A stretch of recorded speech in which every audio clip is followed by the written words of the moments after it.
Like a Dragon, Pirate Yakuza in Hawaii is nothing short of a stain on the Yakuza series and an embarrassment for RGG, Sega, and anyone else who's had a hand in constructing this abomination of a video game. If you've seen just about any video from me before, then you already know I hate this game. I'm not trying to bury the lead on that. What I am trying to do is to put into some more thoughtful and carefully constructed words the reasons for why I feel that way. I made a joke in one of my first videos about how hostile I've seen the responses be to hate on this series, and now I can put a face to the name, so to speak. Which isn't a bash on anyone who disagrees with me on anything, don't get me wrong. You get to like games I don't like. What I am bashing is the complacency of a lot of fans with this game specifically. I think it is objective to say that this is, if nothing else, a lacking product compared to the standard RGG has set for themselves in the past 20 years of their existence. But even an observation that mild will get responses in the polar opposite direction, as you can see not just from the general consensus on a lot of social media, but from the bigger names in the Like a Dragon content creation space. Just as a heads up, this is also not my attempt to call any of these people out for liking the game. Again, they get to like things I don't. What I am calling out is the blatant attempts made to delegitimize the numerous extreme flaws this game has, and the problems people have had with it. The anti-recency bias, the opposite of recency bias. Yeah. Well, yeah, there's a new equals bad meta on the internet. Yeah. Oh, yeah. It's really fucking annoying. I mean, Like- we're living through a new coming of Dead Souls just releasing in the West. So for anyone who wasn't in the community back then, it was basically this. Yeah. I mean, that's a good point to bring up because think of it this way. Would we judge a story like that of the Majima saga by the standards of a game like Judgment? Because it's like you have a different runtime, you have different standards to live up to, you have a different goal in mind to build towards. And if we're specifically talking about, okay, because think of it this way, this is a story that doesn't aim to do that much, but what it does well.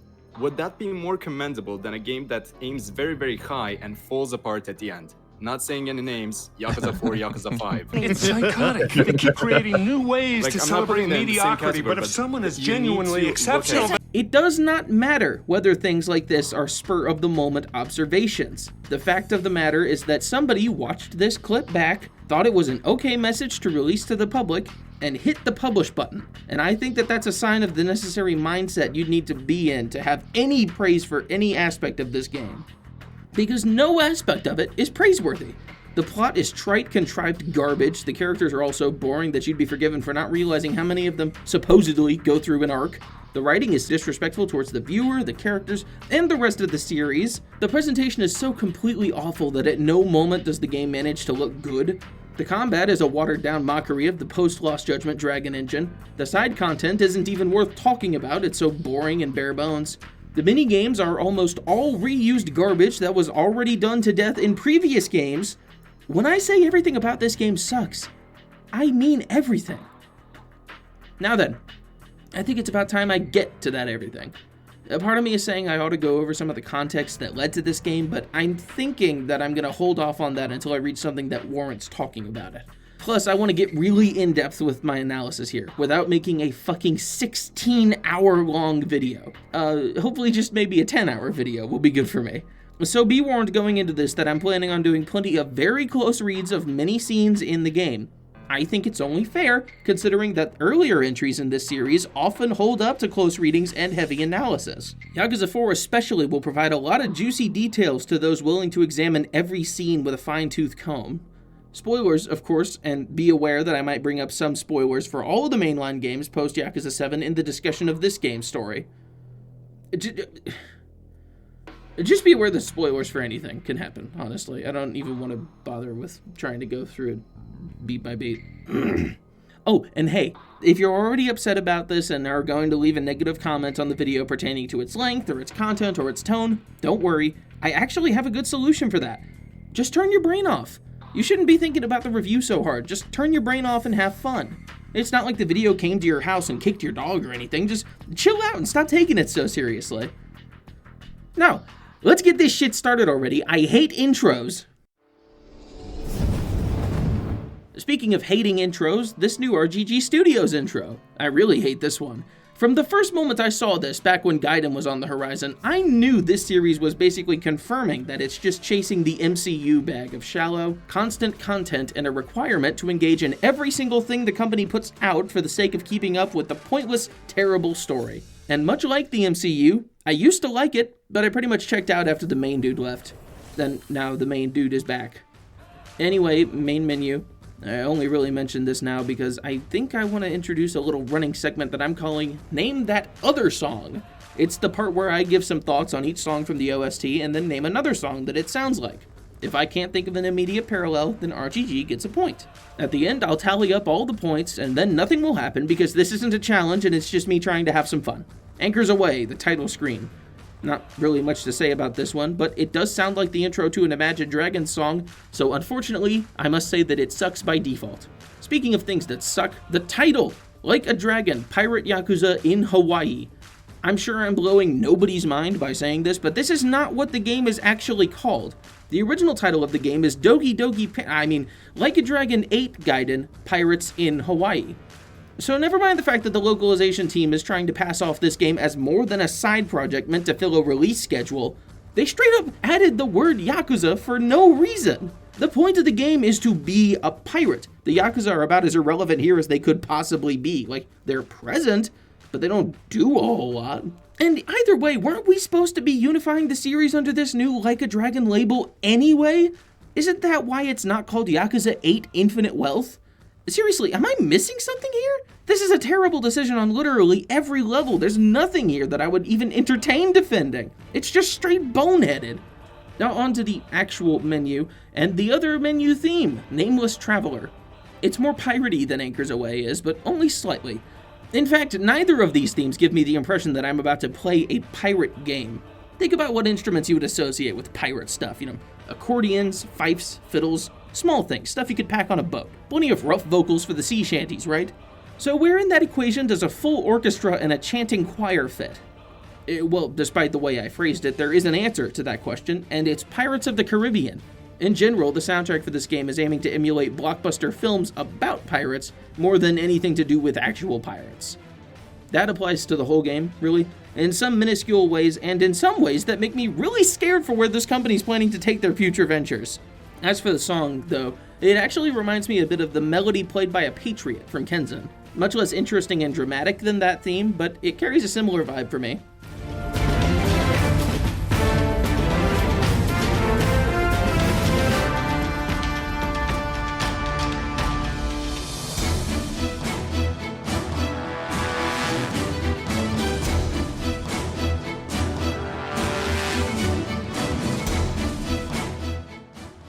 The menu itself isn't particularly interesting, but Majima in a chair is something we will come to see more of as the game progresses, so, that's nice. Before moving on, though, there's one last thing I want to note. If you head to the options menu, you'll find the usual stuff, plus some new things added to this game. I don't actually care much about that stuff. What I want to bring your attention to is the option to change the narrator for the digest movies, aka chapter recaps, like in Yakuza 0. You have a few options here, mostly characters you'll meet over the course of the game. There's the default, Noah, Jason, Naomi, and Saejima. Of course, Noah and Naomi are two of Jason's kids, so we have a little family. Saejima?! Excuse me? I'd like to stress that I went into this game knowing as little as possible. I wasn't aware of any of the plot, just the vague outline, and I avoided trailer footage as best I could. I had no idea Saejima would be in this game. Clearly, that was not the intended experience. This is something RGG has a troubling history of. They're so weirdly willing and able to spoil their own games to such an extreme detriment. I'm convinced that if I were to actually engage with all of the pre-release material before a new game, I wouldn't have anything new to look forward to. And this isn't just a me thing either. I distinctly remember people complaining about the little character intros for Infinite Wealth's trailer rollout, blatantly spoiling aspects of either that game or Yakuza 7. Either way, it spells out RGG's main goals with their games. They want people to play the new one, at any cost, show people exactly what they have to look forward to, give them all the necessary information to keep up with the plot, even if it means spoiling games from just a year prior. They don't want people to meaningfully engage with their products. They want you to consume, toss away, prepare for the next round. Nothing more. In fact, a video like this is probably exactly the opposite of what they want from their fans right now. Obviously, not the critical part, but also any sort of deep analysis of their games. This has now been about 10 minutes of talk about things that aren't the game. Sorry, not sorry. Is that true? Oh god, that is true. Let's go ahead and boot that up on professional, because I'm not a freaking pansy. Upon beginning the game, we're met with a chair. And who should sit in it but ex-Majima family patriarch, current pirate captain, Goro Majima. So, from the looks of things, the game's going to be presented in retrospect, with some amount of input from Majima on the nature of events that transpired. Interesting way of going about it. That's something entirely new for the series. So good job, RGG. You got me hooked just from presentation alone. From the looks of things, Majima's telling this story in early 2025, as the story takes place in August of 2024. For those who remember how Infinite Wealth went, by this time, the story of that game has completely concluded. So whatever's going on here is likely unrelated to the events of that game. Yeah, hey, maybe they removed the guidance subtitle in the West for a reason. This could very well be its own completely independent story. Now, what's the deal with this hermit crab? My god, this is a fucking great video. Obviously, it's some kind of callback to the Infinite Wealth ant, which for the record was animated way better than this. For a graphical showcase, this is an unfortunate, accurate sign of what we have to look forward to in this game. Now, aside from that, though, why do the exact same thing twice? Gaiden wasn't pulling shit like this to tie it closer to Yakuza 7, aside from moments where the stories were literally crossing over with each other. And in those moments, it made sense to tell them from Kiryu's perspective, even if they did it in the dumbest way possible. So why repeat something you've already done, but worse? This is not the last time I'll be posing that question. Anyway, Majima's washed up on a beach, probably dying from sunstroke, or at least I would be saying that if he didn't look deathly pale. This is something that's never made sense to me. Why isn't he horrifically sunburnt? He's been in this spot for a while now, considering the fact that he's not remotely damp. There's no shade anywhere around him. It's just logical that he'd at least be a bit red. But no, he's looking closer to green, if anything. Then yeah, I know I'm prone to harp on about subtle visual details when I talk about stuff like this. This is the second one already. But I feel the need to state that this isn't an unreasonable ask. They could have so easily just tinted his skin a little bit red. It's the most basic shit of all time. This is not a book. You have the visual medium you can use to enhance your storytelling. If you know anything about this game, it's probably that it is incapable of telling its story in any remotely subtle or nuanced way. But I want to emphasize how truly lacking it is in any minor presentation details. Everything it wants to say is obviously pointed out, and no effort is made to steer the player towards anything besides these preordained things. If a detail doesn't fall under the umbrella of things the game is dead focused on making sure you know inside and out, it isn't just left to the wayside, it's basically completely abandoned. We can see this philosophy play out right after that, when a random kid shows up and offers Majima water. Of course, you could have inferred that he was thirsty from the fact that he's washed up on a fucking beach and has been sitting in the sun for God knows how long. But instead of letting that inference arrive naturally, future Majima pops back up to tell us that Majima is in fact very thirsty, and that the water was very good, and that he liked drinking the water a lot. Which of those things didn't I already know? Which of those enlightening facts could I not have gleaned from the scene that I literally just watched with my fucking eyeballs? This is how just about every line of dialogue in this game feels. If it's not explaining something insultingly obvious to the player, then it's just moving the story forward by another tick. Speaking of, future Majima shifts into that second one right after the fourth line about how much he liked the water, and this is where he drops the big reveal. When he woke up on that beach, he did so with no memory of how he got there or even who he was. This alone is a pretty boring idea for a story. Amnesia is basically the plot device in a lot of Japanese games and anime. But he does turn it in a bit of a positive direction. He mentions that it was a liberating experience, that it felt like being reborn. So, alright, maybe this won't be a bland story about regaining his memories. In fact, maybe it'll be a story about dodging things that spark his memory and cementing himself into a new lifestyle that he chooses for himself. Now, this does come with its own problems, namely the fact that we, the player, know who Majima is, and of course want him to regain his memory so he can get back to the stuff we actually care about. A new setting with new characters is nice, but this does nothing to give any sense of closure to the character he was before he lost his memories. And that's something too. Without his memories, he could be an entirely different person. A blank slate, as he calls it. Hell, in Yakuza 0, we saw a glimpse of what Majima was like before his supposed mental snap. Maybe he'll behave closer to that version of him in this game, or maybe more like he was in 4 and 5 after he'd cooled down from the constant rampaging around in Yakuza's 1 through 3. There's a lot of potential here, a lot of directions they could carry this idea in, but they'll need to make sure that whatever they do with this new Majima, we don't completely lose the old Majima in the process. First order of business, though. The kid's gotta lead Majima to some kind of shelter so he can get out of the sun, I guess. And it's right here that a lot of that potential I was just talking about gets completely thrown out the window. 少年の名前はノアで10歳。ほんまは言葉わからんで一苦労やったんやけど、そこは以下省略や。Of course, I don't want the story to just be about Majima learning to speak English. That would be silly, but consider what this little offhanded moment is saying. We had the opportunity to take an interesting scenario and elaborate on it, show these two characters meeting and coming to terms with the extreme differences between them, and we decided not to do that so that we can skip to after they already have some affinity for each other. One thing that especially irritates me is the fact that Majima introduces Noah to us. Consider Kiryu's meeting Haruka, not just because Noah's a discount Haruka, but because of how much better their formal introduction is.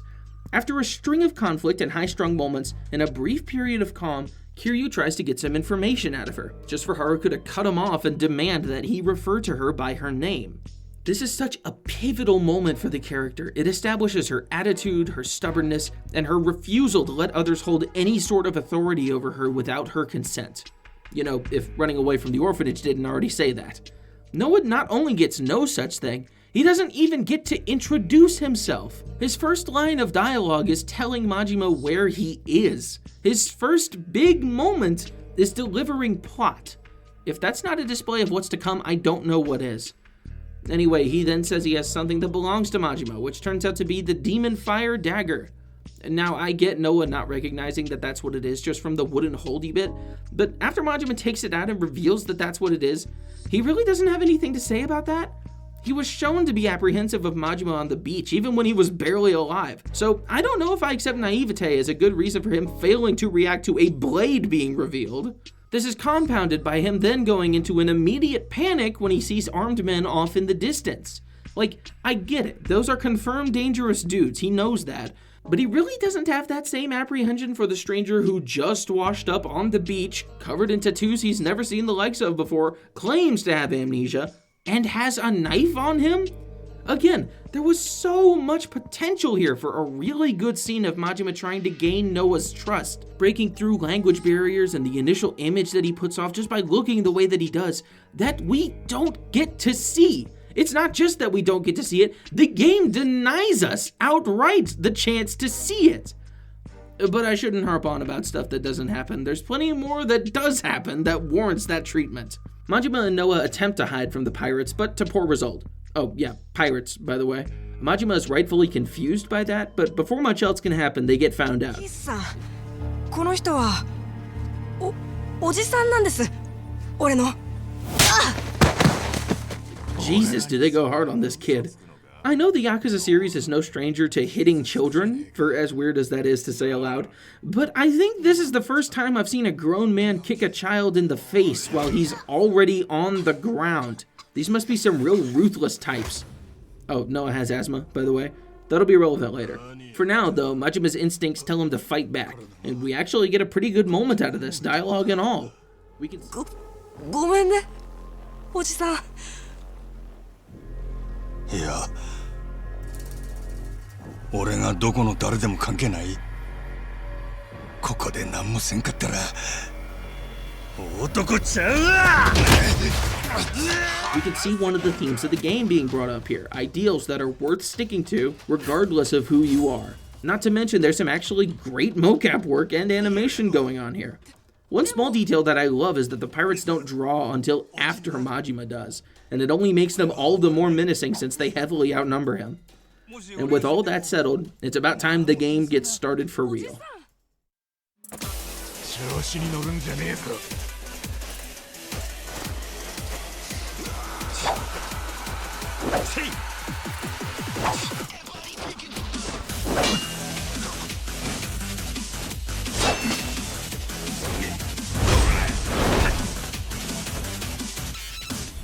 If there's two things the Dragon Engine specializes in, it's lighting and particle effects. Odd note to start out on, but consider the fact that every single video about Infinite Wealth is guaranteed to come with a segment of walking down the beach with the camera angled behind the character. Now consider the fact that if you aren't insane, this looks like garbage! The odd color choices at night in natural lighting, the stiff and antiquated character animations on basically every NPC outside of pre-rendered cutscenes, the excessive lens flares on nearly every light source. This is an aesthetic philosophy straight out of the 7th generation of consoles. We should have moved far beyond this nonsense by now. Also, weird personal problem, a lot of purple. Infinite Wealth is very purple. I haven't seen anyone else talk about this, but even in scenes where people are just standing in moonlight, there's this weird purple haze over everything. Maybe they should have named all the chapter titles after Hendrix songs. I bring all that up to say that as the engine has evolved, we've seen a similar change in the particle effects on characters growing more and more obvious and intrusive. In 6, enemies would drip sweat during extreme motion, and there was a modest amount of action dust thrown onto many moves. This basically replaces the heat trails and little explosions from previous games, and while there is an argument to be had on whether or not that was for the best, I don't think the way they designed and implemented it was particularly intrusive. Yakuza 7 is where things started to get a little absurd for me. There's now so much action dust thrown onto every significant impact that it just makes these characters look like they're fighting in the basement of some historic library. And this isn't just in dynamic sequences, it's in several heat actions as well. I was hoping the series would be able to course correct from this in future games, but not only have the particle effects gotten far more intrusive on the lighting side of things, even the action dust has increased to the point that I think every single dynamic sequence and heat action in Infinite Wealth is severely brought down for having it. That's not to mention the animations, but just look at how cluttered the screen is with giant puffs of air. This doesn't make the impact of these hits land harder, it just makes the game look like garbage. Pirate Yakuza has not exacerbated this issue, so I won't give it quite as much trouble for that. But what I will give it trouble for is the other half of the core visual presentation in the Dragon Engine, the lighting. It's been talked about to death and then past that, but it bears repeating until there's no one left to downplay it. This game's lighting looks like trash. This is not an impressionist painting. There's no reason for everything in this game to look so constantly blurry and oversaturated at the same time. And the funny part of it is that this isn't like the action dust problem. This is something Pirate Yakuza specifically managed to fuck up. Apparently there's some kind of in-game apparatus that's supposed to emulate HDR, even for users without an HDR-compatible screen. Whatever they did, they fucked it up so hard that the act of standing in a shadow will throw the game's lighting entirely out of control. And this carries over to the cutscenes too. There's one from the late game where walking through a cave looks like they're literally traversing the void. There are fixes for this on PC, thank God, but for me and everyone else who has this game on console, there is no way of fixing it. And no, this isn't a lesson to not buy games on console for anyone who's about to suggest that. Regardless of what they're playing on PC is inherently better, and I'm inclined to say that it is, that doesn't change the fact that you shouldn't release a game you've been hyping up for months by this point in such an ugly and broken state. And not only that, it's now been months since launch, and none of the updates that have rolled out have done anything to fix this problem. So this is just how the game's going to look for the rest of time, I guess. But that's enough talk about the presentation for now. We're in combat. And just like Yakuza 0, for as long as it's been since I talked about that game, this game has a bland and boring tutorial that runs you through the motions in as uninspired a way as possible. At least it doesn't force in QTEs like some other games have done. At least until it does. The actual things being taught here are pretty important though. New to the Yakuza series, except for no it's not, but let's ignore that for now, is a jump feature. Hit cross without locking on and Majima will jump. He can also launch enemies skyward and follow them up with his jump for combos. However, one consequence of this is the fact that you now cannot juggle enemies in the way that you have in every game since Judgment. In order to do that, you have to knock enemies into the sky, then wait for them to come back down. Then you can start juggling them. This is a really odd decision in my book. I do not get why RGG wouldn't just implement a means of controlling your launching height. The way it works here, you either get to do one air combo on an enemy, or you sit and wait to do a short ground combo on an enemy, and then they're just right back on their feet. No way of conveniently relaunching, no way of resetting height on an airborne foe, no real way of creatively engaging with this system. You interact with it in one of the two preordained ways RGG has already decided. Now, as for the Mad Dog style itself that's being introduced here, I have a whole video that I just made talking about it. So I will point you in that direction for my full thoughts on the matter. In short, though, I think it's a massive downgrade from Mad Dog and Thug in Yakuza 0, and I don't think any part of it works particularly well with this game's combat.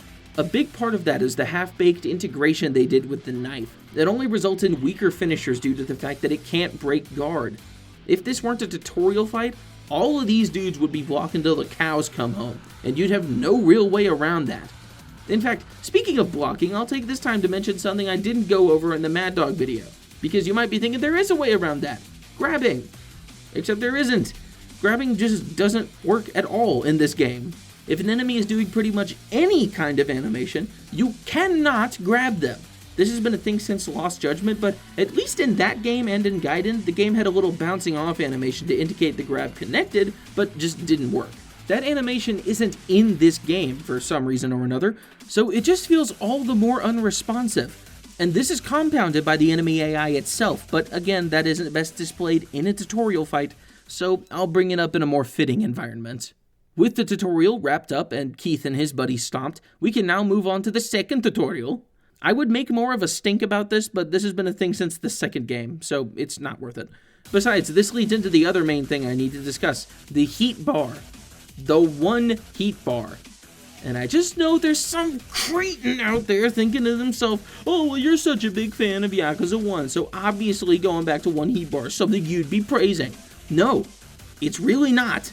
Now, I know whoever's thinking that hasn't seen any gameplay of Yakuza 1, but I'll enlighten you. In that game, the heat bar works like this. It has an inactive zone and an active zone. Once you do a heat action in the active zone, it'll drain into the inactive zone, but only by a set amount.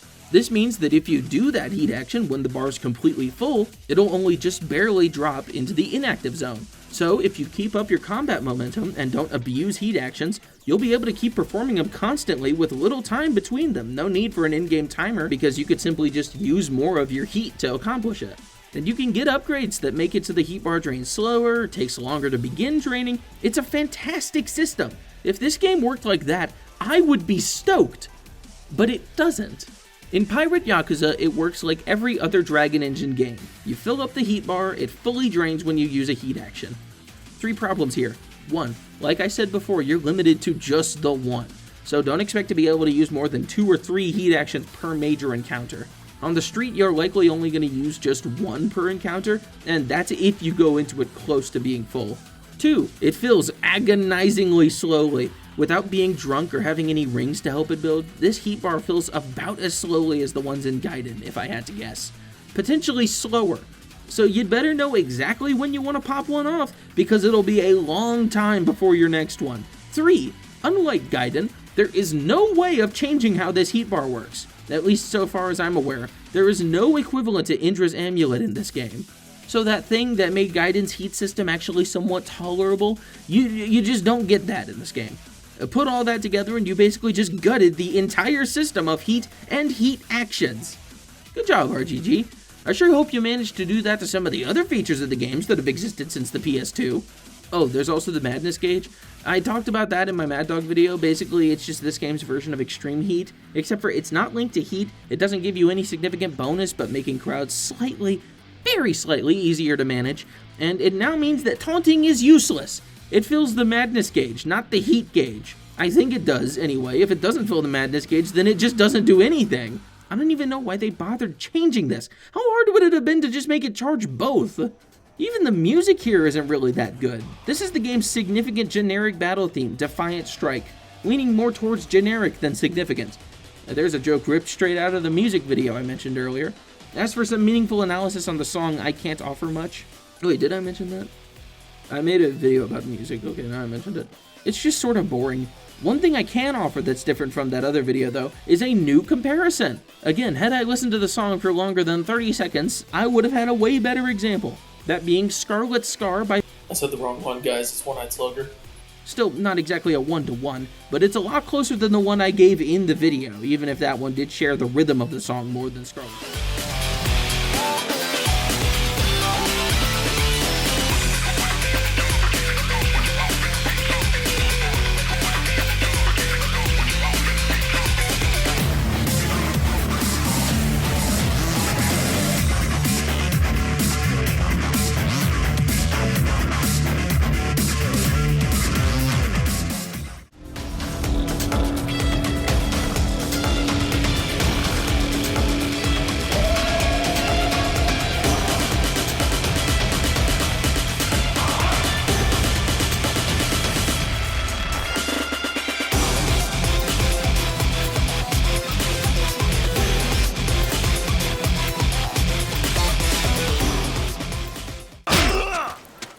Oh god, Majima, hey, it's alright, man. That's not Yokoyama. You don't need to do all that. Now, I actually did say this in my gameplay series, but I think this little montage of clips says all that needs to be said about where this game is coming from. You might think it's pulling from Yakuza 4, Kiwami, and 7, right? I don't think so. Remember, this clip was also reused in Yakuza 0.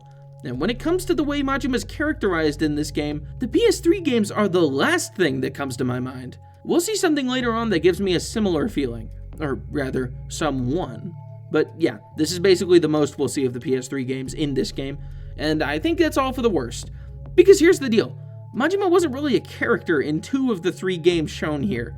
In Kiwami, he was neutered to the point that he's basically just a joke character, and in 7, he has so few scenes that you're hardly able to see him for long enough to confirm that he is still as shallow as he was in Kiwami. Another thing that gets me is that this is the scene where Majima realizes that he comes from a rough, ruthless lifestyle, which means he's likely to have some blood on his hands. Problem: we're living in a world where Majima's lethality has been retroactively removed from his character. Especially considering RGG refuses to acknowledge dead souls in any meaningful way, we have no way of seeing Majima in any other way than this new, boring interpretation. For as much as Infinite Wealth tries to keep up this weirdly edgy depiction of the hashtag damaged Majima from 5 and 0, I don't believe that for a second. At this point, he's whatever the games need him to be. So I guess this game needs him to bear the guilt for the sins of his past, even if he doesn't even remember them. Maybe it'll be about him trying to reinvent himself into this new ideal he's decided. He was going on about being a blank slate earlier, and hey, the way he talks to Noah reinforces that. But then we hit the first instance of the game setting something up and instantly doubling back on it. After all of that setup, damn near promising a game where Majima's gonna have to reevaluate his perspective on violence as a lifestyle, Noah looks right at him and says, "No, actually, this isn't just a useful means of solving problems, it's cool. You are cool for shattering that man's cheekbones, flattening his nose, and putting him in a situation where he thinks that he might die." And Majima just agrees with that, and they walk off into the chapter title card. Right here is the game's biggest problem. Indeed, the most spectacular example of unconfident writing I think I've ever seen in my life. It does all of this work to set things up, and then, without fail, every time, it turns right back around and says, actually, never mind, that would be interesting. I'm gonna try and point this out whenever it happens, because believe me, it happens way more often than you'd think. By the end of the game, I was conditioned to feel shocked anytime something actually happened, because I'm so used to nothing happening in this game. Talking of chapter titles, much like Infinite Wealth, this game has a really weird gimmick with the chapter titles. In English, at least. They're all titles of books related to boats and shit. Sort of. Much like how Infinite Wealth's chapter titles were all Elvis Presley songs. Sort of. Paradise Hawaiian Style, the name of chapter 2, I think, I super don't care, is the name of a movie that stars the king. In this game, chapter 1 is titled Shipwrecked, which is the name of many different books and films. I'm not sure which one it's referencing. But how do I know it's a reference in that case? Because chapter 2 is titled Heart of Darkness, 3 is titled The Old Man and the Sea, and 4 is Treasure Island. 5 is White Whale, but much like Infinite Wealth, these titles are less allusions, more direct references to things that happen in the chapter, masquerading as deeper than they actually are. You look me straight in the eye and explain to me how anything in chapter 2 remotely relates to the thematic or social commentary of Heart of Darkness. You comment it. I fucking dare you, dude. You're lying either way if you have a semi-serious answer to that, but I'd find it funny if someone were to try. Maybe I'll pin you. That title gets very close to the amount of infuriating as the chapter in Infinite Wealth that called Ichiban's own mother a hard-headed woman. Stay classy. Here's another example of something that happens a lot. The game will just pretend it's doing things when it clearly isn't. I don't want to keep harping on about this moment specifically, but Noah, you just praised Majima for beating a man half to death, and now you're saying he shouldn't be fighting anyone? What the fuck? Make up your mind. Are you for or against violence? The game goes on to paint Noah in an inconsistent light with this stuff. Sometimes he'll be weirdly naive about the violence we involve him in and commit. For example, he cheers when we get into a giant ship battle where we are actively killing people and sinking their ships, not to mention putting ourselves and him in lethal danger. Other times he'll seem sort of dismissive or unimpressed with the fact that Majima keeps getting into minor scuffles like this. And then there's one scene later on where he straight up says that they should take a man hostage and torture him for information. Much like Majima and every other character in this game, Noah is whatever he needs to be to make a moment happen or the plot progress. So now the game is starting for real. I don't know how worthwhile it would be to speak about how it feels to navigate Majima around the overworld or how eating food will fill your health bar. If you've played a Dragon Engine game, you know how this works. Until we reach the minigame hubs, there isn't much I want to speak on, but there is one holdover mechanic from Infinite Wealth that I want to get out of the way as soon as I can. Technically coming from Judgment first, littering the ground everywhere in this game are little doodads and junk to pick up. Mostly crafting ingredients, seeds to plant, money sometimes, just stuff. This is terrible. These games have been trending towards sensory overload since around 2015. This is the absolute worst it's gotten so far. They've gamified the act of walking in a city. And this isn't like the locker key hunts. Those at least reward exploration and knowledge of nooks and crannies. The act of walking on the sidewalk, taking in the sights, is now going to be constantly interrupted because of these items on the ground, regardless of whether you want them or not. If you don't, your peripheral will be constantly interrupted by little shiny spots on the ground and pop-up prompts asking if you want to pick them up. If you do want them, or if your collectathon instincts are too strong like mine, your eyes will always be on the ground. There's no positive spin to this, it's just a bad idea all around. The series would only be improved by losing it. Now speaking of blights on the game, Majima finally addresses the tiger in the room. This is Goro, and he's the cat from the Saints Row reboot. I mean no exaggeration when I say that. He only exists to be shallow cute bait, and it gets referenced constantly to no effect. The most it ever amounts to is someone saying, this is a tiger, to which Noah responds, this is a cat. And then the conversation just resumes. And yet, this stupid fucking thing gets all of the game's attention. The Goro Pirates are named for it. It shows up in nearly every cutscene just to be there. It constantly follows you around in the open world and in combat, the latter of which it will constantly interrupt by jumping at enemies and taking a minuscule amount of health from them. The pace of combat is permanently ruined by this. Now you're not only actively interrupted by trying to draw out an exploitable attack from the enemy, but you're rewarded for either ignoring them or failing to keep track of them with a free attack. The damage isn't meaningful enough to actually be helpful either. It just doesn't make sense for this to be a feature. And worst of all, it still attacks enemies you're actively attacking. So good luck setting up combos or trying to feel out certain movesets, because Goro will be right there to lighten the load. Of course, there is one moment later on where Goro will truly ascend from being annoying to actively hateable, but we'll get there when we get there. Here's another thing that's constantly happening. A cutscene will end, put you in the open world, and then you walk forward right into another cutscene. And what a nothing burger of a cutscene this one is. For the second time now, Jason doesn't get to introduce himself. Oh, this is Jason, by the way. He's Noah's dad. Anyway, this one is weirder because he immediately makes a whole point out of telling Noah not to reveal his hand too early. So why are we, the player, allowed to know his name? The game might as well have flashed his social security number for all he knows. And I know this seems minor, but again, the first introduction is crucial to establishing a character. The game has now stolen that opportunity twice, and now it's equally likely that Jason will introduce himself later, which will be repetitive since we already know his name, or he just never will and Majima will magically know it at some point. We also get introduced to Moana, Noah's sister. She will be harassed and kidnapped later on. You like the look of her ass? What, are you surprised? There's not a single game in this series where women are written well. It's all the worse here. To everyone who just cried out about 7 and Infinite Wealth literally having female protagonists, I repeat myself, they aren't well written. Chitose is just about the most infuriating character I've seen from one of these games, not because she's a woman, but because her entire character is just screaming in Ichiban's face, hey, I'm betraying you, Ichiban, I'm betraying you right now. Did you know that maybe I'm betraying you, except for maybe I'm not, but I definitely am, but if I weren't, but I am, but maybe not, but I do and am not? And she is betraying him, by the way. She just isn't betraying him good enough so that every other character says, hey, she was betraying you, but actually she didn't betray you, but she's still betraying you. Something like that actually happens in this game now that I think about it. Anyway, fuck you, Snowiest. Sungyi gets reduced from a self-centered materialistic ass in 7 to a Kiryu fangirl in Infinite Wealth. and Psycho was never remotely interesting, compelling, or deserving of the role of protagonist. It's so obvious she was never meant to be anything more than Ichiban's romantic interest.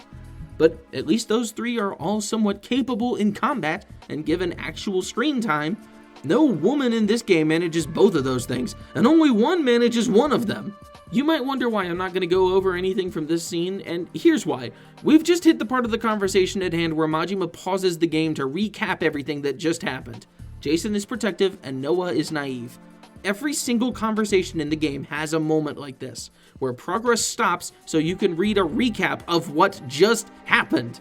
So not only are the games being written with the assumption that you're either an idiot or not paying attention, this game's writing is now catered directly to that image of you. You don't even need to look at the game whenever an in-game cutscene starts, because at some point or another, everything will pause until you hit the play button. At that point, you may either read the synopsis or hit the button and continue not paying attention. Here's the thing, though. If I'm not paying attention to the story, you know what I'm doing? I'm skipping the cutscenes. I'm skipping the dialogue as fast as the game will let me. I'm not patiently waiting for it to play out just so I can then skip over the part that doesn't go away automatically. This is nonsensical. It doesn't help anybody. All it does is reaffirm that the game is fully prepared for you not to care about it. That, or it thinks that leaving dialogue to go on for too long will make you too overwhelmed with information, despite the fact that dialogue in these games ever since 7 has been absolutely stuffed with nothing lines, repeated information, and just bad writing. And the games before it already didn't have very good writing, so it's all the worse here. You know what might actually have helped? A feature where you could go back and read dialogue that just happened, or that you might have missed. If only there was some kind of precedent for that. If only. With all of that said, I'm now going to summarize story events that don't happen in cutscenes from here on out. Nothing remotely complicated ever happens anyway, and besides, the most interesting stuff is in the bad writing and the sudden contradictions. Speaking of, here's something. Majima says to Jason that if he provides room and board, he'll tell Jason and the patrons the story of how he arrived. After he gets what he asked for, he says he has amnesia and doesn't remember anything. So he lied, basically, and made himself look all the worse for doing that. Why would you do that, Majima? Aren't you trying to stay in Jason and, more importantly, Noah's good graces? Why suddenly come off like a conniving asshole? After that, Jason spoils infinite wealth. Sorry about that, new players who just hopped on with the latest entry. Guess you should have been playing Yakuza for the past 20 years and dedicating your whole life to the franchise, but please, don't let that stop you from buying every previous game in the series, now available on all platforms. Jason acts like he's smart for putting together that Majima's with the Yakuza who are now cleaning up the waste on Nele Island, and Majima reaffirms that. But what part of that deduction was remotely hard? There are Yakuza in Hawaii, and as we'll learn, this island is about 3 hours from Nele. So obviously Majima, bearing the tattoos that mark him as a Yakuza, was probably with the Yakuza. That wasn't detective work. That was putting the round peg in the round hole. But hey, if you're as stupid as RGG thinks you are, maybe you actually weren't able to figure that out on your own. So now we've arrived at our little conundrum here. Majima needs passage to Nele Island, but no one's willing to take him there for free, and the pirates are certainly not going to. In a good game, this might be the part where the story pauses to introduce the idea of, I don't know, gameplay? In this case, treasure hunting? Pirate stuff? Think back to Yakuza 2, when you were denied entry to the Mahjong tournament where the info broker was. You had 2 ways of entry. You could either do the big subplot with the cat guy, or you could annoy the bouncer to the point that he just fights you, and you could force your way in. What, don't remember that option? That's because they removed it in Kiwami 2. Great. Anyway, once you were in, you got your first piece of info for free, but then the next one cost you 30,000 yen. Not an absurd number, but for so early in the game, you're not going to have that on you. So you could go out and scrounge that money up, or, if you're savvy, you might remember that other information dude who seemed to be friendly with you. So, if you'd rather not go and grind it out, you go talk to him, get the info on Shop Marstigal, and then go back to the unruly broker with this new piece of leverage over him.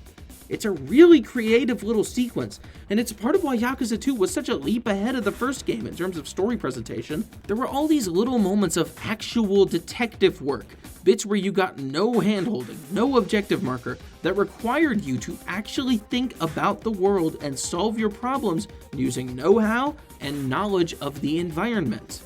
This game had a chance to do something similar, give you a set amount of money you'd need to acquire for passage, and then you can either go scrounge that up through grinding out little encounters, or do a more scripted story sequence that gets you the money by introducing the idea of hunting for treasure. Instead, Majima talks to 3 people and gives up. Then he has a conversation with Noah about how rough a place Kamurocho is. I'm sorry, we're just cheating now? Majima's gonna remember whatever he needs to remember whenever it's relevant, and then he'll play the amnesia card whenever we forget he has amnesia? I sure hope this continues through the whole game. Again, the game thinks you are an idiot, and that it can trick you into thinking that it's balancing out Majima's amnesia with whatever lingering memories he might have, when the fact is that his amnesia is nothing more than an excuse to make him keep doing the plot of this game. Now, much like other story details, I'm going to stop mentioning it until it becomes forcibly relevant. Another thing that comes up in this conversation is how Noah is sad that he's lived his whole life on this island, and how he wants to see the world. More important, we get the official backstory on his asthma. He was deathly sick as an infant to the point of requiring hospitalization. Then he ended up moving to this island for the sake of better air, which is an odd excuse to me. Noah's about 10 years old now, meaning he was born around 2014. You know what happened when he was about 5 years old? And would have been a really good reason for Jason to haul ship out of Honolulu, a tourist destination that's constantly full of people from around the world? I'm not gonna say the answer, and maybe it would have been insensitive to use that as a plot device in this game, but quite frankly, it would have at least been interesting. Anyway, Noah seems to be doing better now, and he seems to recognize that, which is all the more reason for him to wish he could leave the island and have an adventure. On that note, Majima promises to take him with to Nele Island once he manages to find a way there. I think it's about time I mentioned the fact that Noah is RGG's attempt to give Majima a Haruka. It's so on the nose that it's near painful, all the way down to giving Noah a pendant that doesn't actually serve any point in the plot. It's just there because Haruka had a pendant from a family member. The thing that really annoys me about this is the fact that, again, Kiryu and Haruka got time to develop their relationship before Kiryu dedicated himself to her. I didn't talk much about it earlier, but before they even introduce themselves, Kiryu endears himself to Haruka by going out of his way to protect a defenseless puppy. Then she in turn endears herself to him by demanding that he doesn't stop at solving that immediate problem, but actually puts in the work to make sure the dog is okay. Her refusal to give up on a situation just because she isn't obligated to solve it, and her commitment to helping those weaker than her, shows Kiryu that she isn't just a kid. She's a fighter, a resilient force that may not have been able to survive in Kamurocho by herself, but with him by her side, she won't just submit to being a background character. She'll force her way to the forefront. She covers Kiryu's blind spots. She's tricky and cunning. He's buff and brash. It's thanks to both of them that they managed to discover Ares at the top of the Millennium Tower. And when Kiryu realizes that she's in real danger from the Yakuza coming after her, he realizes that he needs to put in the effort to be there for her. It's only then, after all that struggle, with much more struggle to come, that he promises he won't stop until he helps her find her mother. It helps that their goals overlap, but even if they didn't, that wouldn't change his attitude. With Noah, things begin on a somewhat interesting note. He's the one who finds and saves Majima. Majima owes him the debt of his survival. But he never acts like he holds any authority in the situation. Unlike Haruka, Noah is naive to an extreme fault. Again, there's potential in that, but not only is it inherently far less potential just because this means he won't have any idea what's going on for most of the game never really capitalizes on that. Noah doesn't inherently see the best in people or vouch for cooperation where there would otherwise be infighting. The most he does is just butt his way into conversations to say Goro is a cat, or that they should kidnap someone for information. He wants things out of life, but he doesn't actually do any work towards achieving those things. Think about it. Haruka had to escape an orphanage just to get to Kamurocho. Noah wants to leave the island, apparently, but he's never tried it before now? It sure doesn't seem like it, since he never mentions his dad having any inkling of him trying something behind his back. It just makes him seem all the more incapable. Anyway, there's pirates harassing Moana and stepping on Jason. Why is he holding his cigarette like some kind of European Nazi in a movie? While that's going on, I guess I'll take the time to mention that Jason's design fucking sucks. Beyond aping Saijima's colors, because I guess RGG forgot that Lee already did that gimmick, what's the deal with his fucking hair?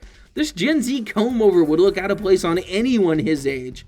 I mean, it sorta reminds me of Ken Mochi's hairdo, but at least in his case, he was part of Crimson Lotus, and those guys seemed at least a little particular about their image. Jason has no reason to look like this. He comes off like RGG wanted to make a design to appeal to the youth. But isn't this game M-rated? Don't they make games for middle-aged men or whatever? Or are we done pretending that these aren't basically children's anime games that sometimes have crucifixion and horrible maiming and other tone-inappropriate material in them? Anyway, Majima quells the pirates rampaging in the bar, and Noah and Moana almost bully Jason into playing nice with Majima, but he actually manages to stick to his character and do something interesting. If this were chapter 4 or 5, he would have given in. And thank God he didn't, because now we start to get some actual character from him. With how he up and dragged his family to this island just to keep Noah safe, it's pretty clear that he values his family a lot. But what's also clear is that he values this image of a protective father more than the actual protection. Think about it. These pirates are still here causing trouble for him, and with how Noah's improved over the years, the real safest option would be to relocate somewhere with less to no pirates, ideally, and live an actual quiet life. Preferably in a building that isn't a bar, and preferably in a not perpetually drunk state. But he sticks to his guns, claiming to know and do what's best, even when he was literally just in a state where he was incapacitated with his daughter at the mercy of the worst kind of people. I like a good scumbag in this series every now and again, and Jason is the exact type of person I'm itching to put in his place. All I can hope for is that he doesn't end up becoming our friend afterwards, but even if he does, this is the type of character who will end up getting a second boss fight in a moment of betrayal or weakness. Think of someone like Somaya, or as I said earlier, Lee. Nice to have something positive to say every now and again. And now, with Majima kicked out for the night, Noah and Moana end up giving him a place to rest, with a Sega Master System in it. Instead of asking how this island has this much electricity and also satellite fucking television apparently, I'm going to instead ask why this place was touted as a major hub world in the pre-release material. We've only yet to see one main area from Rich Island, and it's another small hub of hallways, but with a few places to spend money this time. Don't get it twisted, this place is one giant corridor with nothing to do but battle goons for pennies. I'd be disappointed if we were forced to be here for any longer than a couple of hours, but in fact, the game does seem aware that Rich Island isn't the place you'll want to stay for long. So I guess that was just lying. It wouldn't be the first thing the trailers lied about, and let's be honest with ourselves here, those trailers were full of straight up lies. Not exaggerations, not creative angles used to make things appear different, I'm talking real, actual, indefensible lies. That last big trailer, the one that ended up getting a whole direct dedicated to it, that was the worst. You know, this game is canon. This isn't something I want to bring up again, just something I want to make clear going forward. The trailers lied. Deal with that how you will, but don't act like I'm exaggerating. Oh, also, we get an ass shot of Moana. Woohoo! Again, this series does not know how to write or treat women in their games. This girl was just about assaulted by a group of fucking scumbags, and not even 10 minutes later, we're back to objectifying her. I fucking hate this company, dude! Cooking tutorial! You can grow shit and then cook it. The minigame isn't particularly fun, it's just a QTE and then another QTE. Both of these are reused from Yakuza 6. There is a third thing that's unique, but you don't get to do that in this tutorial. Weird. Cooking is not fun, it's never relevant for the entire rest of the game. It's not even new to this game, there's a whole cooking minigame thing in Ishin too. And yet, the game forces you to do the entire tutorial here. Hopefully there's not too many more of those left. I would stretch this whole bit out to emulate the feeling of sitting here doing the tutorial, but I think if I did that this far into the video, it'd be considered a war crime. So let's get back to the main stuff. Majima decides, fuck it, he's just gonna force the pirates to give him a ride to Nele Island, and he's weirdly confident about being able to take on 30 men. Me personally, I was pretty worried about fighting 30 dudes at once, but not to worry, it's only actually around 15 and then another 15. So it's just some normal group fights. Maybe Majima already knew that would happen. Either way, they aren't much trouble. Once we wrap up the first batch, something weird happens. Future Majima pops back up. Haven't mentioned him in a while, huh? That's because the last time we saw him was when he explained that he was drinking water because he was thirsty. That was a while ago for this video, but even in-game, that could have easily been an hour for the average player. And it gets weirder because he explains to us that the pirates are from Madlantis and that they're only willing to follow any rules when they're at Madlantis, which means that, quote, he doesn't have to feel bad for kicking the shit out of them. Why is this weird? Well, obvious reason number one, why are we once again doubling back on the idea of Majima needing to mind how violent of a person he is or was? It was one thing before when Noah praised him for it, it's another that the game keeps forcing you into combat segments. It's another that some kind of combat avoidance in the overworld isn't taught or incentivized. In fact, you're sort of encouraged to spend a while grinding money out of random encounters for upgrades. I'll talk about the upgrades later. But it's a whole different thing to have Majima himself sit down in front of the camera, look us dead in the eye, and say, "It is okay that I'm beating up all these random people and slicing them to ribbons with my knife that I used to kill people." Reason number two, we already know everything he's saying. I skipped it before, call that a dramatic choice, but Noah already explained to Majima at the little fireside chat that the pirates are all cosplayers from Atlantis. He even mentions the Pirate Coliseum by name. So, future Majima is effectively repeating information that the game has already spoon-fed us by this point. But it gets even weirder than that, because the people on this island talk like this should feel like a place out of time. There's a problem with that. Besides the currency being American dollars, look at the subtitles in this cutscene from way earlier. You see how these people are credited as pirate imitators? I turned on the named subtitles option in the menu on my first playthrough, and because I did that, I effectively spoiled myself that these people aren't real pirates. Because they aren't. Despite the fact that they have the outfits and swing the swords and have a fucking pirate ship that's parked at the dock down the way and sail the sea plundering loot, these people are apparently not real pirates. I don't know what makes someone a real pirate if this doesn't, but either way, why is this allowed to happen? Why was I able to spoil myself by choosing an option in the main menu? And I want to remind you, this is now the second time that's happened. Saejima, remember?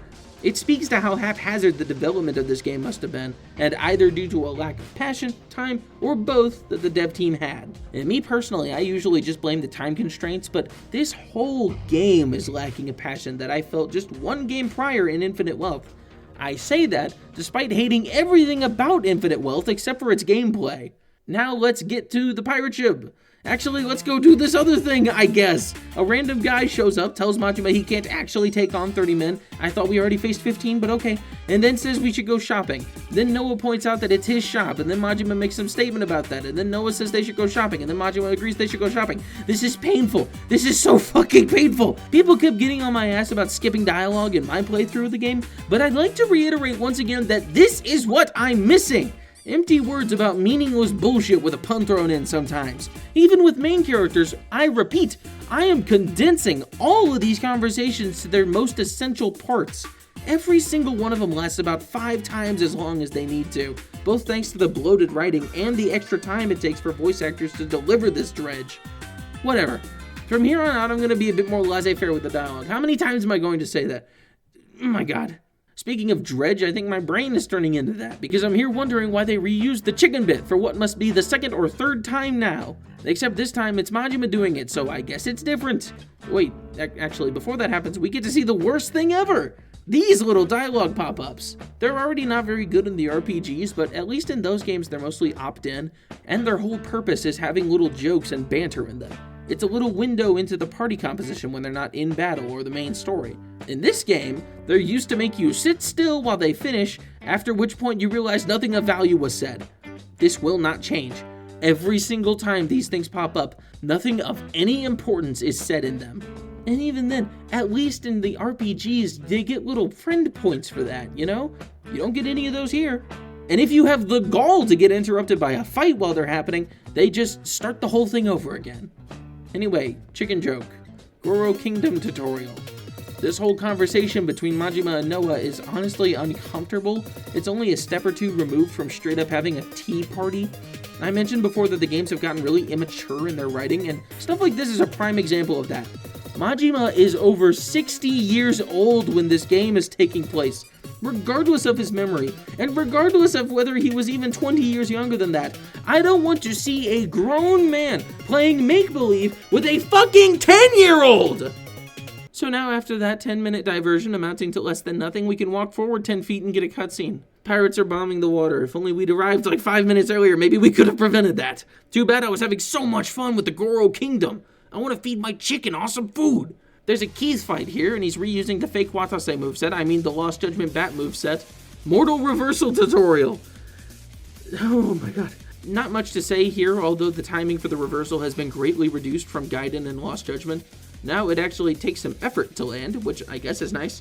I'm still not very happy with where this mechanic has gone, in this game especially. It's only useful against 2 enemies tops, and that's if you redirect the second hit. In Lost Judgment, it had a few different utilities depending on the style you perform it in. In Crane, it hits in an area around you, but doing less damage to the boss. With Tiger, I want to say it did all that damage to the boss himself. In Snake, it throws the enemy behind you towards whoever might be there. And in Boxer, it just sort of is. Still, these were all 4 very different animations with mostly different utility to match. In Gaiden, it got simplified a bit, but the differences between Agents and Yakuza's mortal reversals were still apparent. In this game, like I said, they only impact 1 or 2 people each, but even worse than that is the fact that the activation animation is the same across styles. So the game is recognizing that this mechanic has been simplified to the point where it doesn't matter what style you perform it in. Just one more example on the pile of examples of RGG blatantly simplifying and idiot-proofing their recent games. But hey, at least this fight does have one good thing. This is where we first get to hear Ruthless Scoundrel, the generic boss theme from this game. And thankfully, this one's a little closer to boss than generic.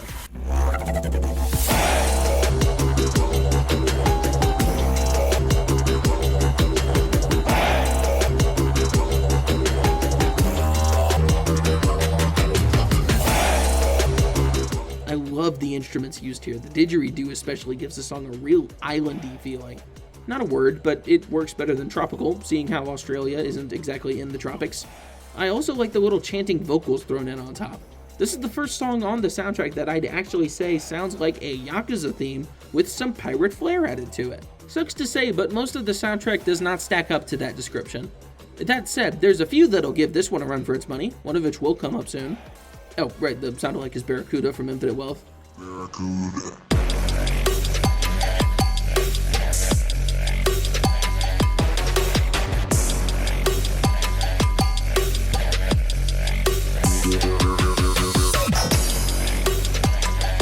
Despite the minor genre differences, both of these songs follow an identical structural pattern. They're even the same length, only 4 seconds apart. Ruthless Scoundrel is way better though, so there's that also. This next cutscene is another running theme in the game, which is its refusal to treat a moment seriously being so strong that it straight up sabotages a later moment for the sake of a joke. This scene is just the pirate captain and his chef having a conversation about food and then funny gross out joke. I could make a comment about the gall of a Japanese game studio making fun of the idea of eating weird animals, but I know the aim of the scene is to show that this captain dude isn't much of a real pirate, so I'll avoid the microaggression. Unless that still counts as doing it. Fuck. Guys, I didn't want to have to make. Moreover, I actually do appreciate they're showing one of the ways in which these phony pirates don't match up to the real deal. They don't have the stomach for seafaring, and on that note, I doubt any of these dudes can stand a month or more at sea without any sign of land. It also shows a good contrast between him and the chef, that he might actually have some pirate metal in him. If only this weren't a joke scene, maybe I could give that compliment out in earnest. But as it stands, all this moment really does is interrupt the building tension of boarding the pirate ship, as did that initial diversion with the random fucking guy. In the meantime, Majima gets aboard and kicks some ass. Ranged weapons tutorial, are you serious? I need a tutorial for the fact that enemies have guns? Well, no, actually. This is a tutorial for showing that this game is nice enough to tell you when an enemy in these giant crowds is about to shoot you. I've said before I wish there was also a line to the enemy about to fire, like in Sonic Frontiers, but upon retrospection, I am still right. RGG's literally done this before in Fist of the North Star Lost Paradise, and it was incredibly useful in that game. So why didn't they do it here? I don't know. Probably would have taken about 3 more seconds, and we don't have 3 seconds. The game shipped yesterday! And then after a very crucial moment of dialogue where Noah and Majima contemplate the fact that there might be a boss fight coming, very necessary, thank you RGG. It's not like you put a massive fucking prompt before getting onto the boat that told me exactly that, but sure, I wasn't even reading it. Hell, I'm not even reading this, so thank you for making them say the warning out loud this time. Anyway, he opens the door and finds the captain and Masaru acting like that scene didn't just happen. I do appreciate the little joke of them clearing the plate off the table so the captain could kick his legs up, but that joke isn't funny enough to warrant interrupting the moment that the game's attempting to build here. That said, the conversation here is fine enough. repeated information about amnesia, of course, but besides that, things move along swimmingly. And hey, when Noah speaks in this one, it's because someone talked to him first. We're on a winning streak. I just hope the boss fight to come lives up to that. Well, it took way longer than I was expecting, but we finally arrived at a meaningful boss. Unfortunately, it isn't wholly original. Masaru's moveset is built off of Murase from Judgment. Sword Murase, specifically. He's mostly just big swipes, but one weird thing about him is that some swings will be heavily delayed, hitboxes included. So be careful about which side of him you dodge around. Aside from that, he's your average hulking sword enemy, but it fits for what he needs to be. And hey, he actually has a decent dynamic sequence too, using some pocket pepper. Easily the best part of this fight, though, is the theme. I skipped it in my original video because the title makes it look like a cutscene theme, but no. Masaru's theme is called May I Take Your Order. And despite the weird name, this is easily one of the best songs off the soundtrack.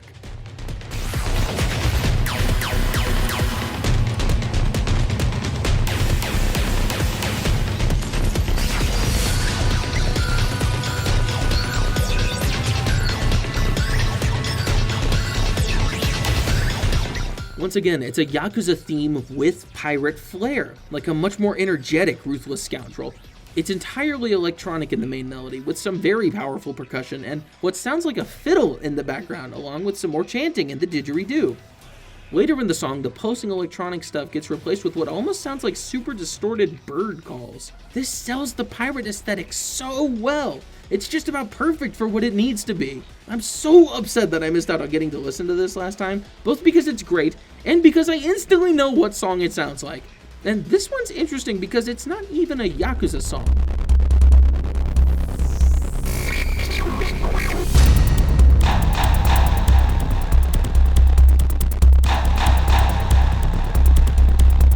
Dubbed as some as Spy vs. Gunslinger, it's the Ocelot theme from Metal Gear Solid: The Twin Snakes. Most of the similarities are just in the electronic pulsing at the forefront of various parts of the song, but hey, it counts. And if this puts anyone onto the Twin Snakes soundtrack, then I win here. The Gray Fox theme is great, give that one a listen. Give the whole soundtrack a listen. It's kind of slept on by most of the community just because it's not the first game's music, but for as boring as some songs can be, the other ones that aren't boring are really, really good. Well, what do you know? A decent boss fight with some good spectacle and a great theme to boot. Surely this game of all games won't kick that excellent progress in the face. Well, kicking Goro in the face is a good start, actually. I will say, though, one odd thing that's occurred to me is that this game is being weird. Oh, wait, I already talked about that. I would like to reiterate, though, that this game is weirdly violent towards Noah. After being slapped in the face and then kicked while he was down, now here he is with a knife being held to his throat and actual blood being drawn. I hate to come to Noah's defense on this one, but this level of violence towards a kid just feels really weird. Like, I know Haruka was literally grazed with a bullet in Yakuza 1, but she was confirmed to be okay right after that, and we took care of the immediate danger.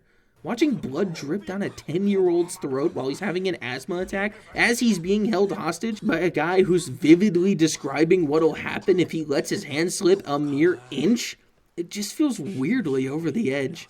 Maybe that's just me, though. I don't know. But hey, Masaru finally figures out where his moral standings lie. Weird way to phrase that, considering what Keith and his crew were about to do just last night had Majima not stepped in and halted that. Makes you wonder what he was okay with sitting back and allowing to happen before now. Or maybe it doesn't if you like this character.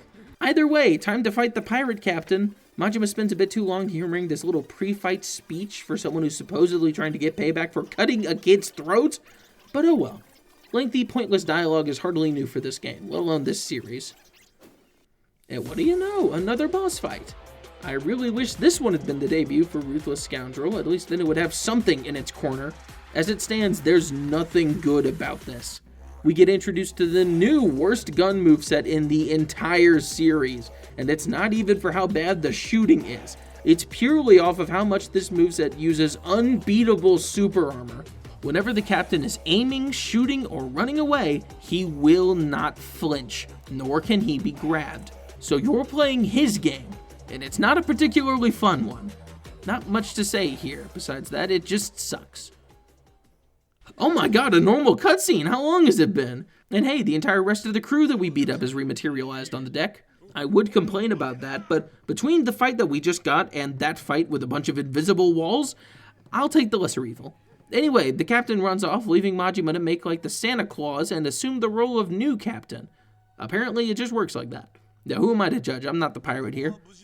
Well, I guess I am now. Either way, I guess this means we've confirmed our passage to Nele Island. Unfortunately, Noah then reminds us that we promised to take him with us, so I guess we're not done with him quite yet. Also, something to keep in the back of your head here, Majima says that pirates in the Yakuza aren't very different. Not the most flattering comparison to make after seeing what pirates do best for the past couple of hours, especially now that you are a fucking pirate.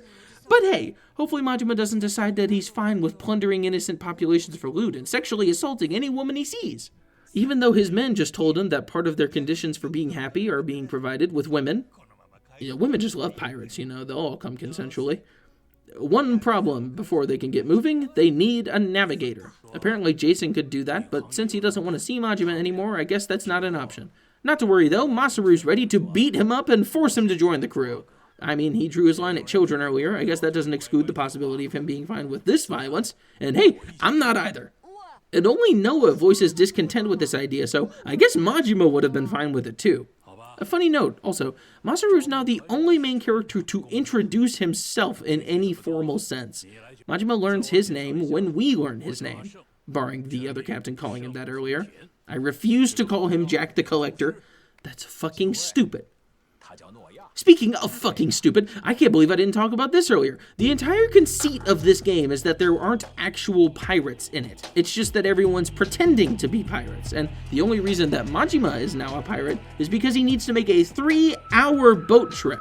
First of all, like I said earlier, I'm not quite sure what the line is between pretending to be a pirate and actually being a pirate. These people are certainly looking and acting the part, although the game will have some troubling things to say about what makes a true pirate versus a fake pirate.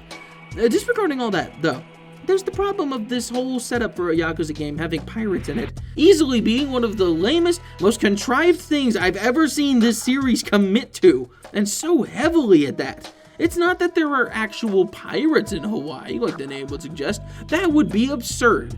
It's just that there's this place called Atlantis near Hawaii, and it's run by this one person who likes pirates, so it's pirate themed and everyone dresses up like pirates. So I'm not playing a Yakuza game where I am a pirate. I'm playing a Yakuza game where I'm pretending to be a pirate. But why would any person want to do that? When I could just so easily play a game where I am, a fucking pirate?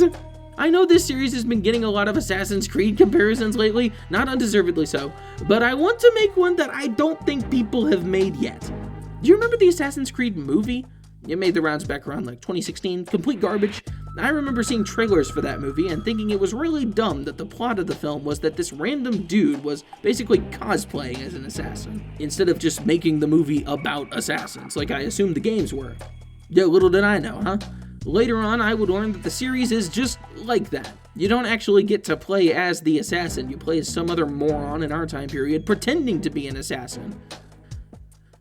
But why would you have this great idea for a game where you play as a super cool, capable dude that can kill, parkour, hide in plain sight, all this stuff, and instead of making a game about that guy, you make a game about someone else getting in a machine so they can pretend to be that guy? Disregarding all the ancient alien shit, which is its own conversation, this is basically what's happening in this game. Instead of, I don't know, actually making a game where Majima is a pirate, RGG chose instead to make a game where so many stupid coincidental circumstances line up in such a way so that Majima can pretend to be a pirate. I know a lot of people have just checked out of this series' narrative, I have too, but are we really at the point where we don't care if the literal hook of a game's story makes any sense? Haha, hook joke. Is this series officially going the way of Metal Gear Survive? Because that's what it feels like when I look at how we got to this point. No other game in the series depends on this many caveats for its own plot, not to make sense, but simply function. Even in Gaiden, Kiryu has been established since Yakuza 7 to be a working agent for the Daidoji, who'd been around since 6.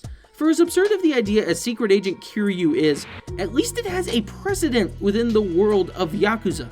Where's the precedent for Majima Pirate Game? That one costume from Dead Souls?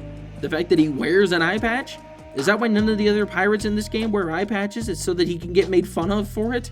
This is like in Yakuza 0, where instead of being called an old man, Kiryu's constantly getting called a punk kid by people that can't be any older than he is.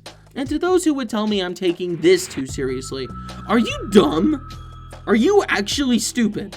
Because it would take real, actual stupidity to look at this and just go along with it. Yes, Yakuza can be silly.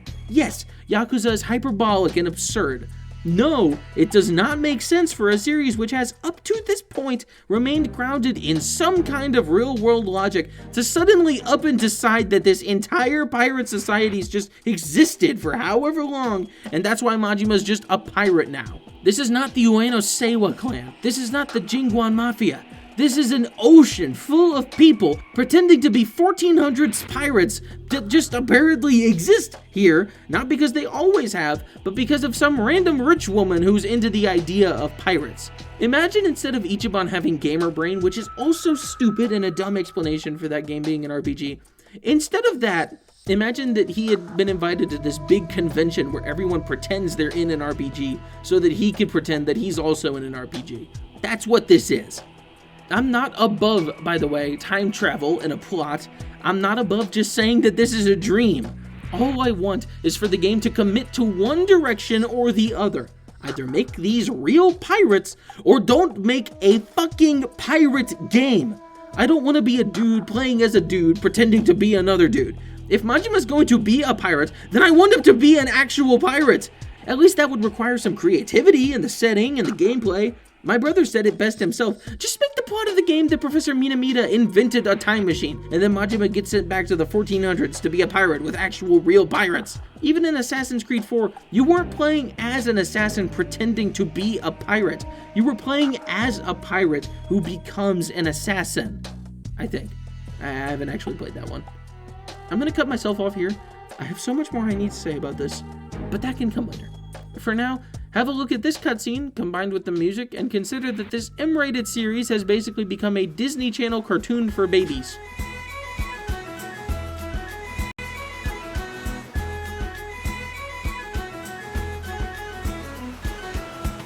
Oh.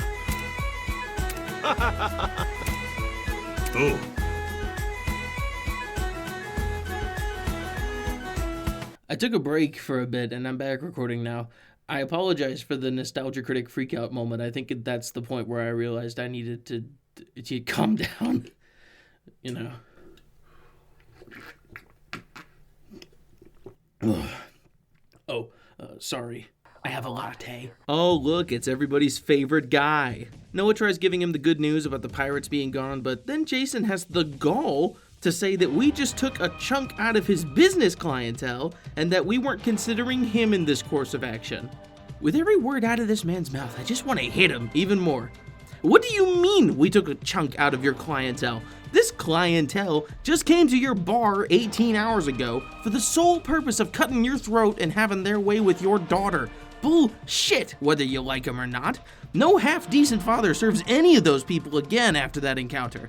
Also, you're opening the door to some very easy questions that I don't think this game or you want me to ask. Questions I'm not going to bother asking because, again, this is just good writing. I mean, I knew from the second I saw this dude and his dumbass haircut that we wouldn't be leaving this island without fighting him first. So making him all the more unlikable serves that end. It's still really weird to make him so flippant about his daughter's safety and to have him scream at his son to shut up. And to be a belligerent drunkard who clearly doesn't have his family's best interests at heart. Oh, hi, Masaru. So apparently the whole reason we skirted around saying Jason's name earlier is so we can have the reveal that Masaru and Jason sailed together a long time ago. Apparently Masaru was more about the money than the adventure, as that's the main thing that kept him sailing the seas instead of settling down. Also, yes, you're an idiot for not realizing Jason would be here. Not because of the Noah thing, but because of the fact that this is, Rich Island? Did you not know that that's what the place is called? Did you not know you were here in the first place? Or is this you self-admitting to actually being an idiot? God above, I'm starting to feel like CinemaSins, but I reiterate, this is not me hunting for inconsistencies and nonsense moments in the writing. Most of these are just thoughts I had either playing through the game or rewatching these cutscenes in my own time. The game requires that you don't think about it at all, or else every single part of it just crumbles under its own weight. The game threatens to give in and just let us fight this numbskull, but then Majima realizes he forgot to mention earlier that he doesn't want to beat up Jason either to make him their navigator for a 3-hour trip. Why do you people need an expert navigator for a 3-hour trip? Granted, worse things have happened than getting lost on a 3-hour tour. So, whatever. Jason fucks off and drags Noah with him. Was that a fucking satellite dish? You're telling me these people don't only have electricity, they have never mind. What the hell is this line? This isn't what puts into perspective how small the island is. It's the fact that it's 3 hallways and another little set of hallways. And I'd also like to point out the fact that there's a whole rest of the island to the south that the game never lets us see, let alone explore. Oh, there's also a cool volcano over there. Man, would have been cool to see that at all, ever. This whole conversation is where things really start to fall apart. Yeah, things weren't really together in the first place, but this just sets it into stone that the game's gonna suck. Jason and Masaru were after the lost treasure of the Esperanza, which is a thing that exists, but for different reasons, of course. Masaru wanted them fat stacks, while Jason wanted the elixir to eternal life to cure his son's asthma. Okay. Aside from the fact that he immediately points out right after that this isn't remotely realistic, and that asthma in an overwhelming majority of cases is a very treatable issue with modern medicine, and the fact that Jason apparently had immediate access to enough doctors to keep Noah alive for long enough to hit a point where the asthma became a less severe issue in his life, this plot point should immediately turn heads from serious vets. If you played any game past Yakuza 6, you're used to these games going on very long digressions to talk about the most random bullshit. In Yakuza 6, at least, the stuff about Japanese history was somewhat relevant to the story before that point, but from Judgment onward, these digressions only get more and more obvious in their attempts at drawing from headlines. Judgment halts its entire plot to suddenly be about how dangerous Alzheimer's is for Japanese society. Yakuza 7 orients its entire plot around the plight of gray zones in Japanese economic and social contexts. Lost Judgment has an entire speech from Tsukumo about how bullying used to be important for blossoming groups of proto-humanoids in the game about why bullying is bad. And of course, Infinite Wealth takes a sharp right turn to suddenly be about nuclear waste and how evil and terrible that is. Combine this with how shockingly poor the series as of recent has been with representing the disabled, not even getting into Yakuza 0, from a person born a paraplegic hating his body to the point of getting, quote, experimental American medicine to make him capable of walking, to the very next game making a point to show how easy it is to fake that same disability and using it to trick the main character. To say I was terrified when I first saw Noah pull out that inhaler would be an understatement. And to clear one thing up immediately, I know people who have dealt with similarly lethal chronic asthma in their lives. And you know what kept them among the living when they were too young to tell their parents how they were doing? Doctors, hospitals, medicine. You know, the stuff Jason snatched Noah away from in some insane anti-medical effort to keep his son from dying. Providing your child with medical attention and professional care isn't standing by and watching. And guess what? Noah still has minor asthma attacks sometimes, stuff he can now handle himself because he's not an infant. Thanks to his inhaler, even if it should really be the bigger version with the big tube attached to the end. And guess what else? In the very next chapter, we go right back to Honolulu, and he's completely fine sprinting after Majima, running around the city on busy work errands. This paranoia on Jason's part isn't just unfounded, it's entirely antithetical to what his son needs. Which, again, makes him all the more complex of a character. But here's the problem. All of that stuff I've been saying about him is basically a lie. This isn't the scene where we finally get the inarguable confirmation that Jason is a scumbag, failure of a father. It's the scene where we sympathize with him because he's so scared about his son's medical condition. First of all, fuck you. Seriously, fuck you. It's goddamn 2025. We're still not at the point where things like this get to be explained and shown through the person with the condition. I mean, we don't. We're still getting shitty movies about how parents of autistic children are so brave for not giving up and disowning them for being different and a hassle and an embarrassment. Now, who would have guessed that the geniuses behind Jesus Revolution wouldn't have had the first idea how to represent autism, huh? Anyway, second of all, you mean to tell me that this game has given us all this information that shows how bad of a parent Jason is, And instead of using that to build up to a confrontation, we make a full 180 at the very climax of these reveals to instead make it about how hard he's had it. I reiterate, fuck you. This series, of all series, falling to this extreme of a low is just baffling to me. Later on, we're gonna straight up get a moment of Masaru telling Noah to try and see it from his perspective. Imagine if, at the end of Yakuza 2, Kaoru told Ryuji to try lying to him about his identity for his entire life from Jin Goda's perspective. Imagine if, as Fuma lay dying in Kiryu's arms, Kashiwagi came over and told Kiryu to try seeing Fuma killing his parents and taking him into the Sunflower Orphanage from Fuma's perspective. Imagine if in Yakuza 5, when Haruka was in her lowest moment of missing Kiryu in the orphanage, not understanding why he would up and abandon them all in the face of logic and all of their protest, Akiyama sat her down and said, try to see it from his perspective. This isn't a series about seeing it from the parent's perspective. It's a series about the child learning to live with the sins of their father, accept their imperfections, and face life head-on despite whatever setbacks have been forced upon them.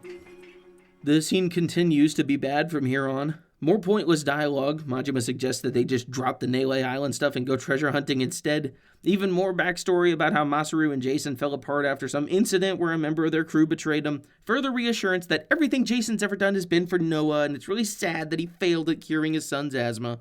At this point, I've stopped caring. And then the game has the gall to say, wait, don't do the Jason fight yet. Go help this random fisherman and get more friendly dialogue with Masaru, your brand new friend who you have such a good rapport with. Fuck that noise. Let's just get to the ass kicking. Yeah, Majima, that's a great idea. Tell the man who you've just learned gets even more violent when he's drunk that his son is conspiring against him. The man who doesn't even remember his own son's age. What do you mean if he has an episode? He'll probably take his medicine. You know, the stuff he has on him at all times in case he has an episode. And it's not like the air would be any different in the ocean. You guys already live a short walk from the coastline. Jason has no ground to stand on here, and yet the game and the music especially seem to indicate that he's bringing up some good points in this conversation. I'd like to just play my first reaction to this next part, if you don't mind. Dude, you're like Luffy. One Piece. What? How much of a failure you are? Whoa.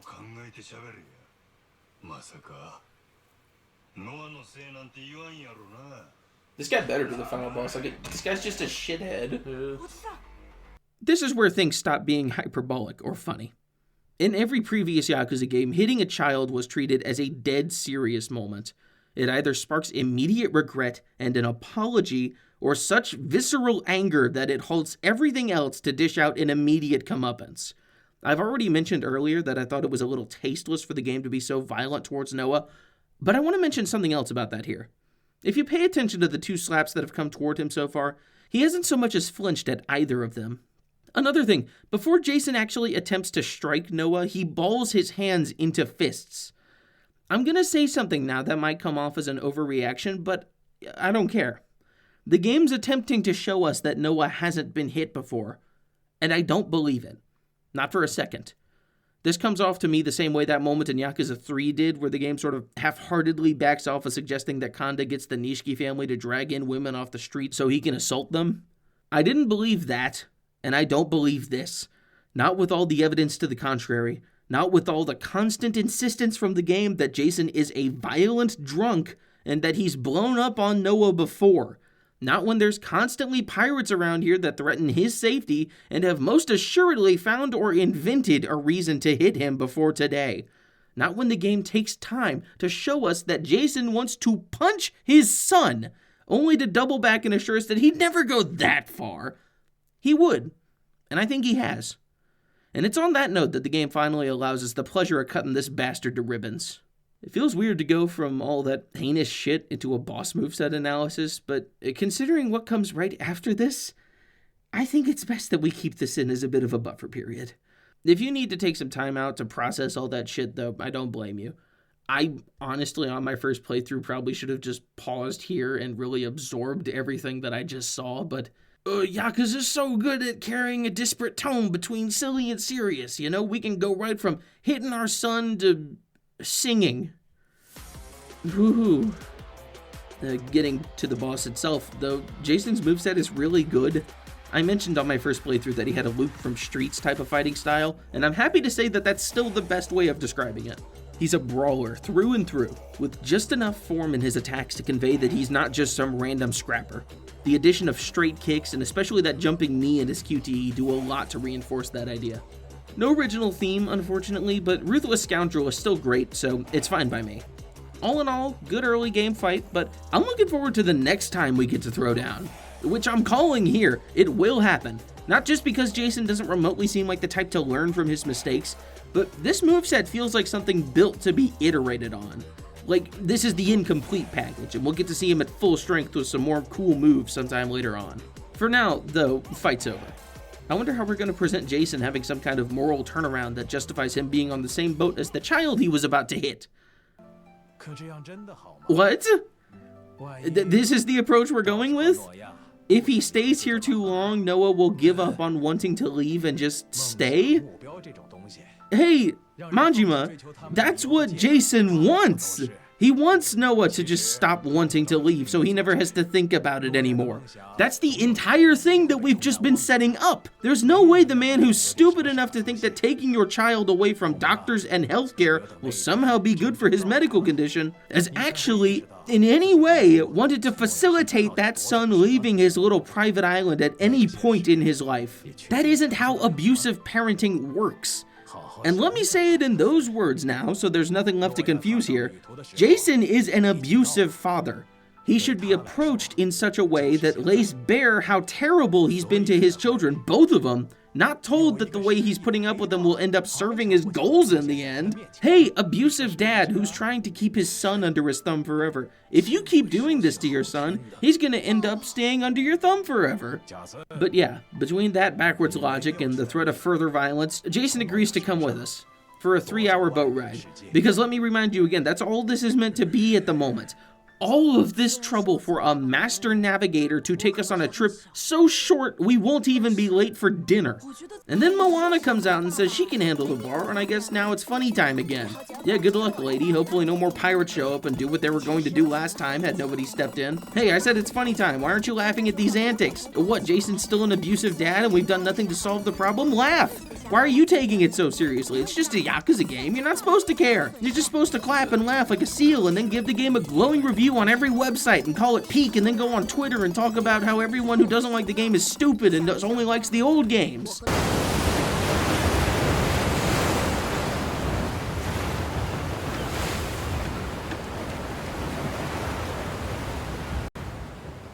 So here we are, finally out on the open ocean. Nice to have a cutscene where people aren't talking. I need a break after all that dense dialogue. Emphasis on the dense. The most noteworthy thing happening here is that Jason apparently carries a fucking snapback on him at all times in case he needs to cover up that disgusting dew. And Majima names the ship after the tiger, of course. But I'm just trying to ignore that thing for now. And I'm doing a decent job at it. Don't really want to validate the cute bait by engaging with it on any meaningful level, so yeah, just kind of taking it easy for a moment. さあ旅だとまだ見ぬ世界へと。ん？何やその歌。あ、いや、なんでもない。歌えばええやないか。なんか恥ずかしいし。歌って恥ずかしい歌なんかないで。歌いたい時に歌ったらええ。I don't want to hear it. There is reason to be embarrassed over this. Please don't. Please stop where you are, Noah. I swear to Christ, if you do this, I'm gonna pop a blood vessel. Please don't. I really don't want to approach this on a remotely critical level that would validate its existence. But hey, I've made it this far discussing almost everything I've seen, so I guess I owe it not to myself, but to you guys. Don't say I never did nothing for you. So, this song, I've asked my girlfriend about the analysis part of this. I'm going off the script because I did not care enough to write an actual script for this part. She is the musical lover of the two of us. I'm not really into them. So she gave her thoughts on this. She described this song as a sitcom opening. It's not a musical number. It never comes back up later on It's acknowledged in universe, but it's also spontaneous. Majima directly asks Noah what the song is, but Noah doesn't explain its origin, which leaves its existence ambiguous and unresolved. Did Noah find or make the song? Is it something he came up with on the spot? A song from his heart? Or a song that he heard from the pirates, maybe? This is textbook musical. Again, this is not a musical number. This is a sitcom opening. That's all that it is. And I haven't been on Twitter, and I haven't been on Reddit, but I swear to God, please comment below if you've seen anyone praising this as like, oh my God, RGG can do literally anything. They can make a show tune. They can't. They don't understand what makes it work. I don't even like them, and I know that they don't understand what makes it work. That's why I went to the expert to confirm those suspicions, and guess what? They don't fucking work because they don't know how to make show tunes. The choreography is also just terrible. The lyrics sound like they were written by a child. Oh, yeah, by the way, I'm listening to the English version for this. I'll get into the translation of the game later on. The lyrics are so bad. Ever since, like, Yakuza 5, when they started translating the big song moments from each game, I say each like there's been more than one, God. Haruka's singing parts in Yakuza 5 were handled really, really badly by the translation team. I mean, they get the lyrics are meant to be singable and not directly translated, but they don't function at all. They're terrible. They barely match up with the beat, and the way that they write the lyrics, and even the way they write the lyrics in this song, it's like a really unprofessional and bad version of those, like, putting lyrics to Undertale song type of videos.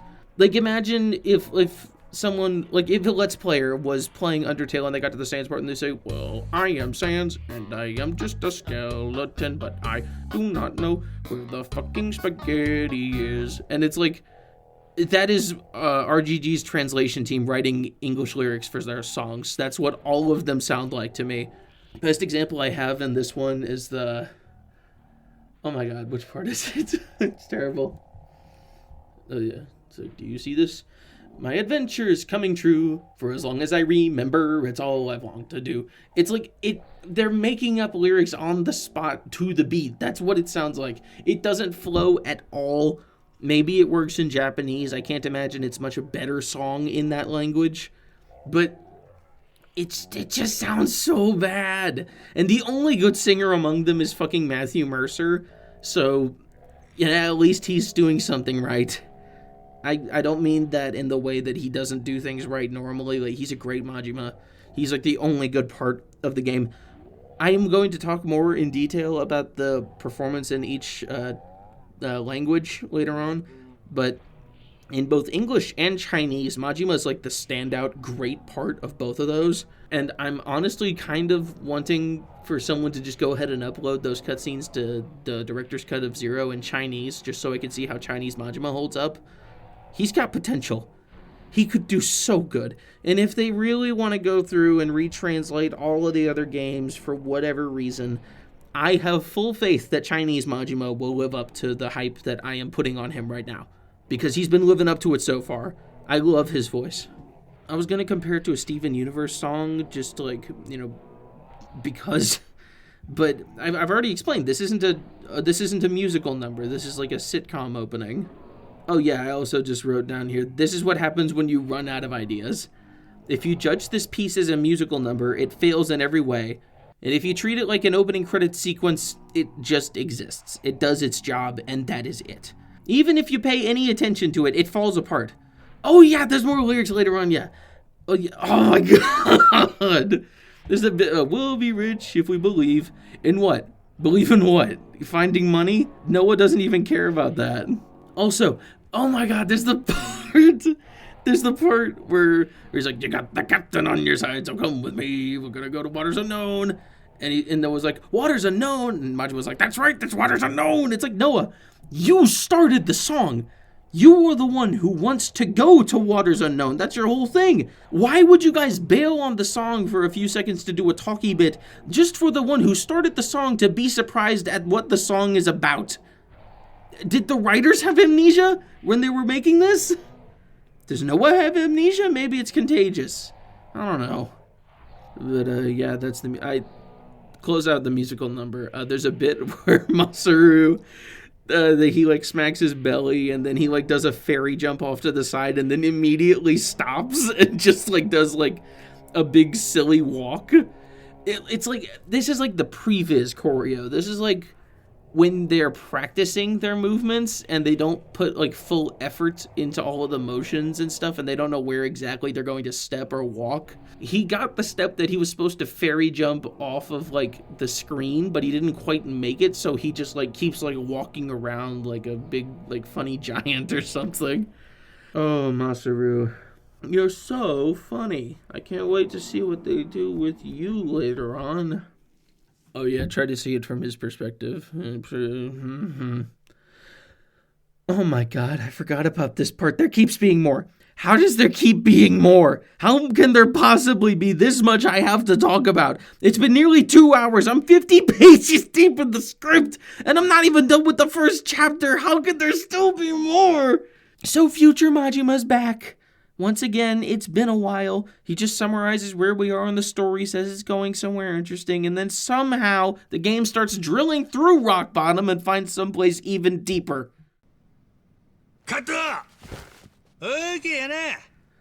This moment left me speechless on my first playthrough. Because what am I meant to glean from this?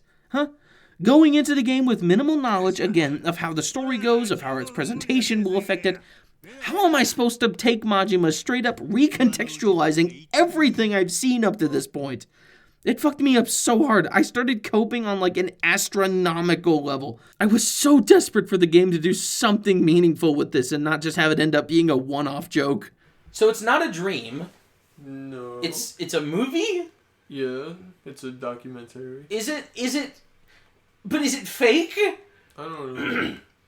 Is this gonna be some insane, like, meta commentary on, like, how purposefully insane the Yakuza games have to be? And then that's it. The chapter just ends after that. The game hits you with this insane 1-2 punch, and then it just leaves you to sit there and catch your breath and wonder why it just punched you twice for no reason. This leaves the door open to so many horrible possibilities, especially coming right after what's basically, like I said, a sitcom opening. Is this confirming it's some kind of fabricated production in-universe? Is it foreshadowing some kind of revelation later on? Spoiling that Majima survives whatever happens here? Not that that part bothers me too much, but come on, you don't acknowledge the presentation style. This is just bad form. I don't get it. I just don't get it at all. Because I know what this moment is actually saying. It's telling you not to care. Stop taking it seriously. Stop thinking about what's happening in front of your face. Just go with it. Just accept that this is what's happening now. What if I don't? You know?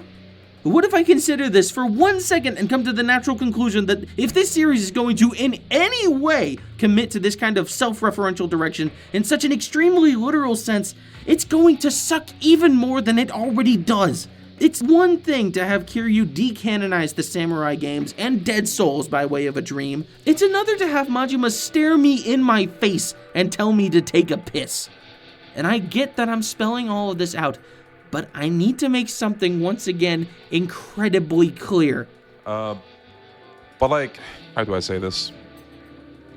With Pirate Yakuza, for example, maybe you don't vibe with the pirate theme, and you got into the series because of, like, you know, the very serious crime drama kind of stories with the earlier games. And, you know, very understandable. Maybe that's why you will just outright reject the idea of Pirate Yakuza as a game at all. Exactly. Because, yeah, like, there's a lot about this game that is worthy of criticism and could have been done better. Like, at the end of the day, at least I personally find it to just be a fun experience regardless. Again, not saying it's 10 out of 10, just saying, you know, as a Yakuza game, it's great. And once again, I'm sorry if this is just doubling down on the new game bad elitism, but I think that this is just about the dumbest thing I've ever heard in my entire life. I don't hate this game because it's new. I hate it because it's shit.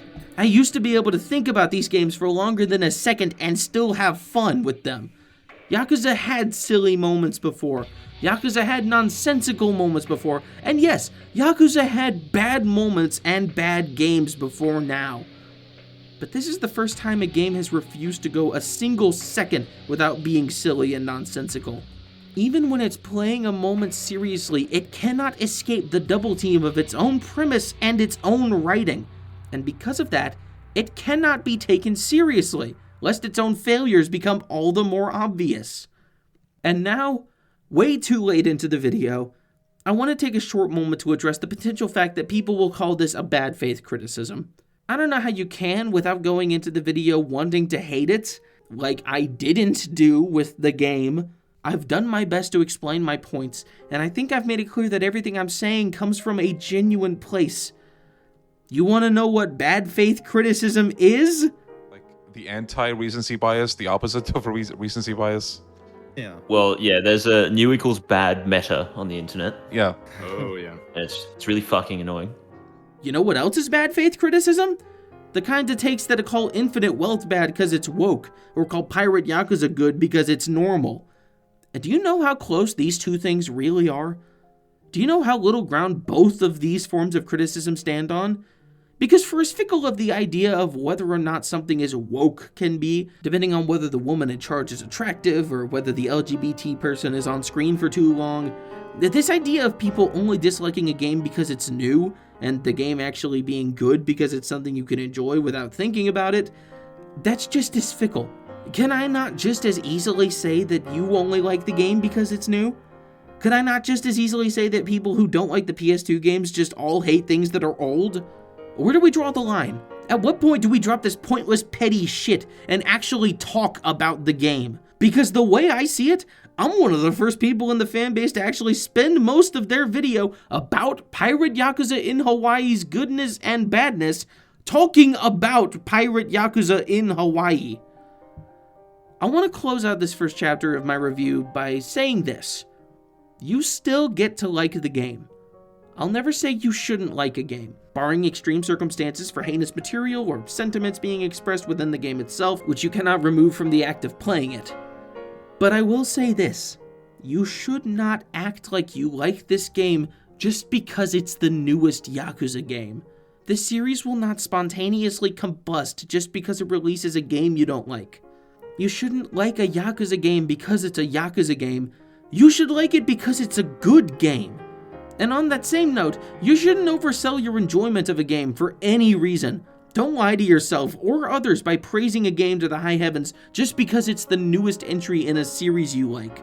And for God's sake, stop flooding online review spaces with the inflated scores just because you like the game or the series. No review of any game should contain nothing but a joke and a 10. If you thought the game was pretty good, but not perfect, don't give it a 10. If you thought the game was just alright, don't give it a 9 or an 8. If you thought the game was fine, don't give it a 7 or a 6. If there was more you disliked than liked, don't give it a 5 or a 4. If you didn't like the game at all, don't give it a 3 or a 2. And if you don't want to give it a 1 or a 0, if you don't want to bring your negative feelings to the online discussion for the sake of avoiding spreading negativity, then just don't review the fucking game! You're not obligated to go to the Steam page and write a shitty fandom in-joke as justification for a high or low review just because you played the game. If you don't even get why you liked it, then you shouldn't be weighing in on the critical side of any discussion. It does no better to flood review spaces or fandom spaces with overblown positivity instead of overblown negativity. We're no better drowning in syrup than bile, cause either way, the end result is death. I know it doesn't matter how many times or how many ways I say this. The fact is that the stupidest fans of this series will find this video and get angry that I said a bad thing about the newest game. And hey, we're this far in the video, I don't care anymore. If your immediate response to criticism of something you like is open hostility, then you are a blithering moron. You need to go ask your mommy to change your diaper and get off the fucking internet. Opinions exist. Sometimes they align with yours when they differ on matters as trivial as whether or not someone thinks a stupid video game is good or bad. Then you should not care this much. Put that kind of passion into real fucking problems. Improve the world in some small way instead of going to bat for a piece of software that only exists to make you give a giant company more money. Take whatever energy you expend writing hate comments and put that towards telling the deserving people in your life that you love them.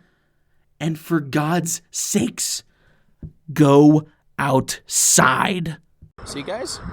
How hard is that? A lot of cars coming and going. Sorry if the audio sucks. Outside. Wow. Look at that. It's pretty cool.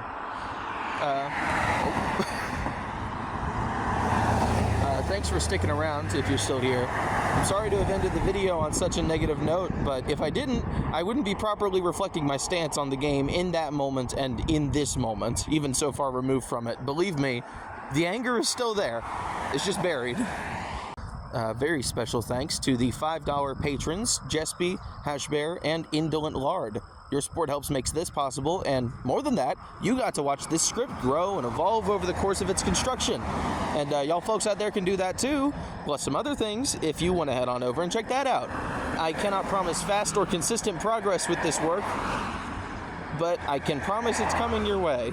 And if RGG would stop fucking up for like 10 minutes, I'd feel more confident saying that my next video is going to be the next installment in this review series, but we'll just need to see how it goes. For now, thanks for watching, and I hope you have a good day. Take care of yourself.